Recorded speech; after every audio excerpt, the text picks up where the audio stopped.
Welcome back to the Grand Solar Minimum channel. Today is Monday, July 8th, 2019. We hope everyone had a wonderful weekend. Back at it to the grind once again. So let's get started with our first update of the week. And we'll start with our space weather like we always do. Solar wind speeds have increased quite a bit here over the past couple of hours. We're seeing at 426 kilometers per second with a density of 3.1, and those KP indices shot right up, by the way. We are sitting at a 4, and I'll show you the chart here in a minute. We do have a sunspot, and I'll go ahead and locate that for you guys here on our space weather page. Let's go ahead and take a look at it on the SDO. First, here is the graph showing us the spike in KP. We were at a 0 and then shot right up to a 4. So we will continue to watch this. I'm pretty sure we all can agree that this is kind of the time, the next couple days, we need to pay attention to what happens. That's a pretty sharp increase in KP indice in a short period of time to go from 0 to 4 like that. And we will continue to monitor that as we are flirting with storm conditions. Now, let's take a quick little look at this sunspot 2744, AR 2744 that is.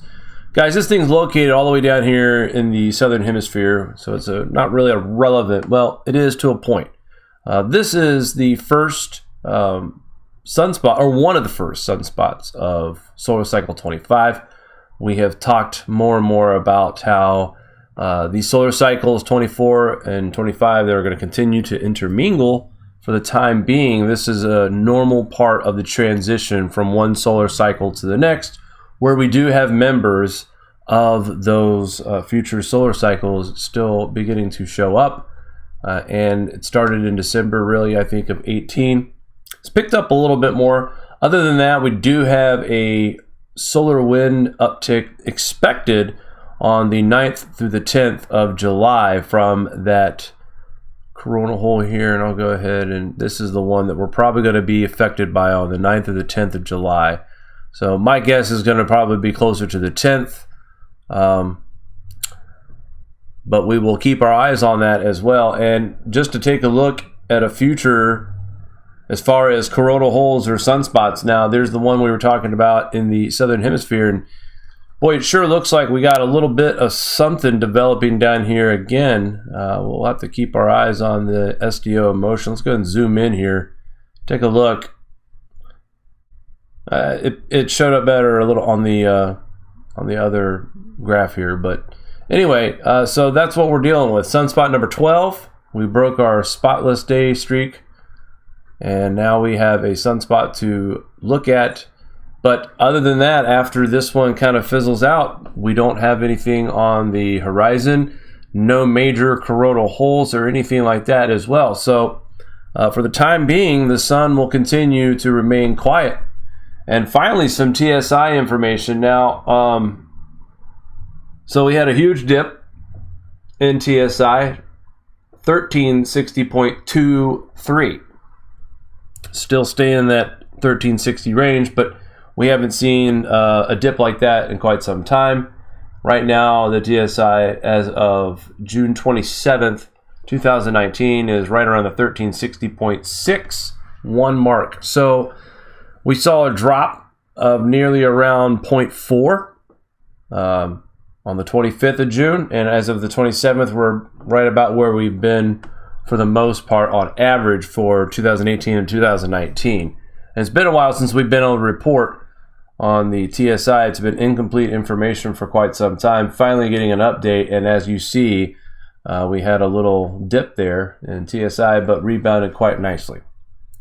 All right, let's get started with the world news. Oh, by the way, one more thing before we get into that. The TCI is something that SPACEWEATHER.com started measuring and monitoring, and we also thought that it was important to point out as well. And the reason why is that I think in the first part of the space weather report, we're showing you, how weak solar winds are, because even at 425 for an incoming solar storm, that's still pretty weak for a solar storm, to be quite honest with you.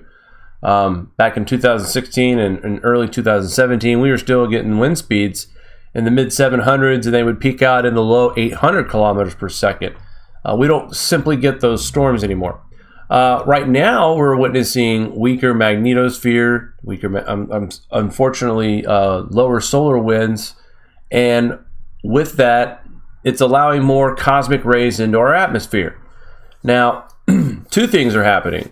Not only are we allowing more cosmic rays into our atmosphere because of our weakened defenses, but we also are experiencing cooling in our most upper part of our atmosphere and other parts as well. But the TCI, the Thermosphere Climate Index, is something to watch. Record cold reading in 2009 of 2.05. Right now we're at 3.16, which is down from 3.38 from our last broadcast. So as we have cosmic rays entering the atmosphere, penetrating the Earth's core, heating it up within, creating volcanic activity, and then you have the cold atmosphere, and we all know it happens: cold and hot, contraction, expansion, earthquakes, volcano eruptions, so forth and so forth. So for those that believe that earthquakes and other activity like that can be predicted in other methods, I'm not disagreeing with you on that, but I do believe there is a correlation here of solar activity that possibly sparks these particular events. And let's go ahead and check out some world news here. Massive floods hit Tafalla in Spain. Extremely heavy rain hit Tafalla, a town in the province of Navarre in northern Spain, on July 8, 2019, causing devastating floods. According to local media reports, the location received more than 3.93 inches in just several hours, causing the Secaudas River to overflow in several areas of the city and surrounding region. Numerous cars were swept away and homes and businesses were flooded. Let's take a quick look here at some of the footage, and there we have cars just gently flowing down these flooded streets. It gets a little more intense than this and other footage here, folks.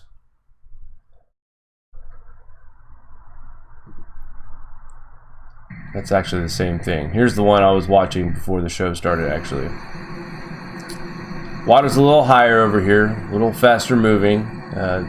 And the unfortunate, the scary part here, folks, is that vehicle with the brake lights, chances are somebody's inside with the foot on the brake right now, unfortunately. That is...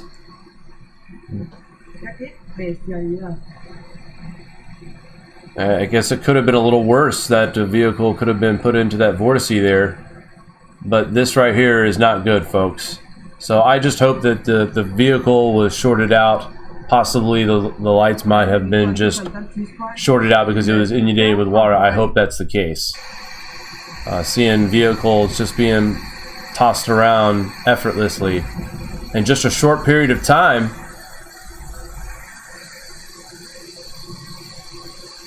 Inside of a, looks like a grocery store here. Product floating in the water everywhere. More footage of this rainfall. Very heavy, by the way, as well. Lightning and thunder. But 4 inches, folks, in just a few hours. Over and over and over. Every time we go live, we can show a video or two of floodwaters like this.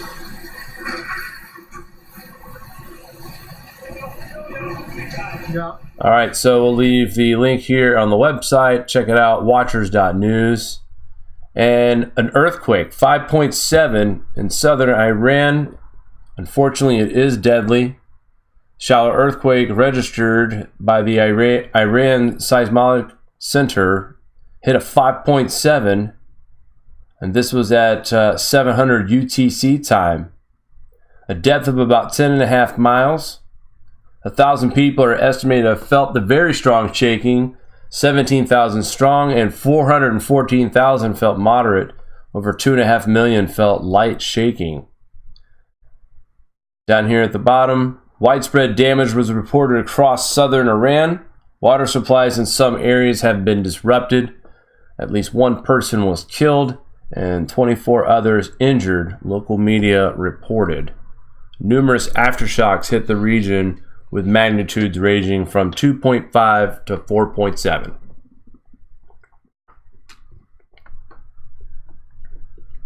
So unfortunately, one person has lost their life due to this earthquake. So it's important to continue to monitor certain areas around the world right now. I think a lot of us are watching California, and I'll show an update on that as well. But thanks to the watchers, this matters to us as well, not just because of our channel, but these folks deserve the awareness as well. And these kind of earthquakes kind of get swept under the rug, especially my mainstream media, when you have events like what's happening in California. So important information here from the watchers once again. Appreciate that. Leave the link here at our website. And let's continue on. Now, we saw heavy rain in Spain today. Not quite as horrific, but we did see some flash flooding today. And in just 1 hour, some areas west of the capital region, I could say that easily 3 times fast.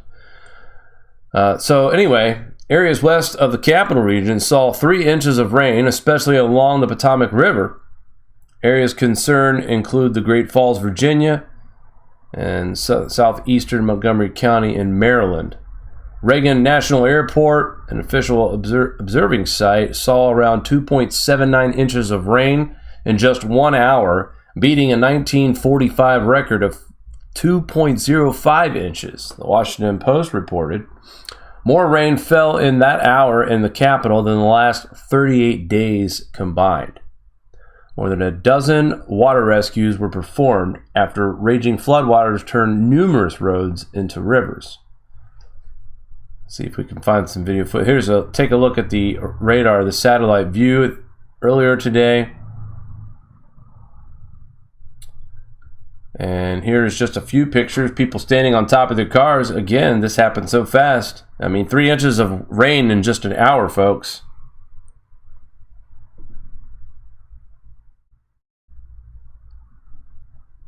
I was hoping to see if there was a little bit more footage in this, and it's crazy to me how well we can get footage from overseas. How easy it is to get all of this wild footage. How difficult it seems to be sometimes in our own backyard, and this is just massive foundation damage here, folks. And this is, of course, the saturation of all the rain, especially when you get 3 inches in just 1 hour. It's insane. Here we go. Georgetown Pike, Scotts Run Nature Preserve. So parts of the capital today were looking like areas like we see in Spain and other areas that have seen severe flooding and flash flooding, more road damage. Go ahead and stop that. So that was actually a topic of discussion on some of the news channels today about the flooding out. Thank God I didn't hear anybody mention anything about man-made global warming. That was at least there was at least one highlighting today. 6 people killed, 28,000 affected after a rare tornado hits. I think it's Kaiyang. Economic loss over $145 million here in China. Let's go ahead and take a look once again. Thanks to Watchers.news. A destructive tornado hit the city of Kaiyang, northeast China's Liaoning province on July 3rd, 2019. Killed 6 people, injured 190. The tornado was packing winds of about 82.8 kilometers per hour. It struck the city around 17:15 China Standard Time. It tore through an industrial park, moved towards the south. Its total time of duration was about 15 minutes on the ground. So that's about the average length of a strong tornado here in the United States. Usually they're on the ground for about 10 to 15 minutes. The tornado was accompanied by heavy rain and hailstones, wreaking havoc on apartments, factory buildings, and electricity poles. It affected 28,600 people, killed at least 6, and injured 190. And that 0.63, a little confusing, might be just a little typo there, folks. Of the injured have been discharged from the hospital, while those remain hospitalized are in stable condition. Water supply and power have been restored in the affected regions. Let's take a look at this tornado. My goodness. And you know it's rare because we have people standing on rooftops photographing this. If they only knew the real power and destruction of these things, this is not recommendable. This is not safe. Again, we are seeing some wild footage this year in rare areas, but again, I think we're seeing it because these folks don't realize just how dangerous this particular situation is. So again, guys, if you're going to take footage of these storms, make sure it is safe where you are. If it's not safe, it's not worth getting hurt or even killed for just a few minutes of video. Hailstones size of tennis balls hit south central France. So we go from hot to cold to cold to hail. Huge thunderstorm has bombarded the French region with hailstones the size of tennis balls and included a record number of lightning bolts, providing a deluge of impressive content for social media. The meteorological calamity led to the classification by Meteo France of most of the country as being at second to worst level orange weather threat on Saturday. And that is legit tennis ball, if not baseball sized hail. Here we go, some video footage. My gosh. And just judging by some of these splashes, you got to think some of these might be a little bit bigger. More footage from the hail. I'm not quite sure what's going on here, but oh, I see. So this is okay. That's a valid effort. It appears he has a beer box, an empty 12-pack of beer as a helmet from the hail, and he is trying to spread out other pieces of cardboard to protect his car from. Let's roll that beautiful bean footage once again, folks.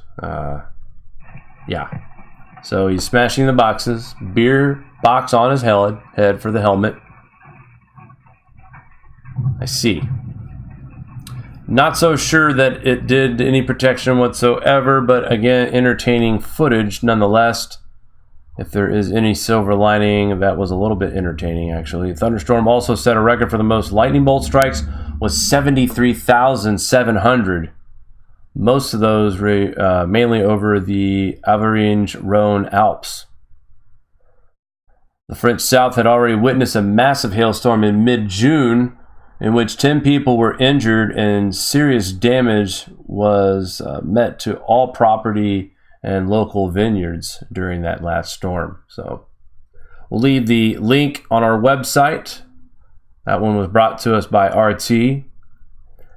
And kind of a bit of a recap article here for the earthquake in Southern California, which right now a lot of us have a particular interest in watching what is going on down there at the current time.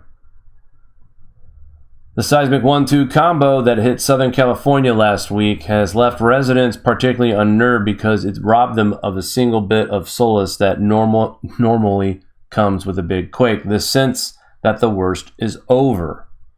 After the 6.4 magnitude quake hit near Ridgecrest on Thursday, many expected aftershocks that would gradually decrease in strength and frequency.